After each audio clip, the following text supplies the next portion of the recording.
Expulsé du pays. Bien sûr, de la part de toute l'équipe du Grand Journal. Mais commençons par ces festivités noyées dans les inondations à Saint-Raymond-de-Portneuf, dans la région de Québec. Le secteur a reçu quelques 60 mm de pluie en seulement 24 heures. Alors, la rivière Sainte-Anne déborde et puis elle a inondé 200 maisons. Québec promet maintenant de l'aide. C'est le cas de le dire, le Noël des résidents de Saint-Raymond-de-Portneuf est littéralement à l'eau. Ce n'est pas la première fois que la rivière Sainte-Anne est responsable des inondations ces temps-ci. Au cours des 5 dernières semaines, la rivière est sortie de son lit à 3 reprises. Mais c'est en ce jour du 25 décembre que les résidents ont subi les plus grands torts de cette crue. Plus de 200 résidences, situées pour la plupart au centre-ville, ont été évacuées au cours de l'avant-midi.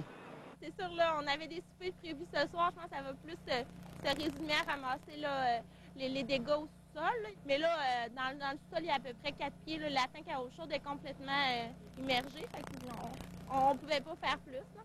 Là, il y a le système de chauffage aussi. Fait que je pense qu'on va peut-être y aller mollo avec les fêtes. Là. Les réjouissances sont à l'eau.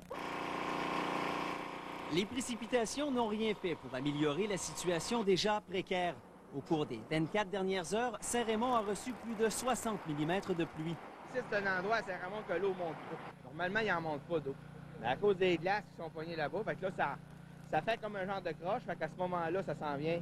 Puis ça s'en vient ici. Hein. Puis l'autre côté, dans la rue Saint-Hubert, il y en a au coton. Mais ici, normalement, il n'y a jamais d'eau. C'est décourageant, là, surtout que le solage, là, il trempe. Là, fait que possiblement qu'il va falloir rebâtir un nouveau solage. Puis tout ça, là, c'est décourageant. Le jour de Noël, on ne pensait pas ça. Les routes étant impraticables, les mieux équipés ont donc laissé de côté leurs véhicules pour se déplacer en chaloupe.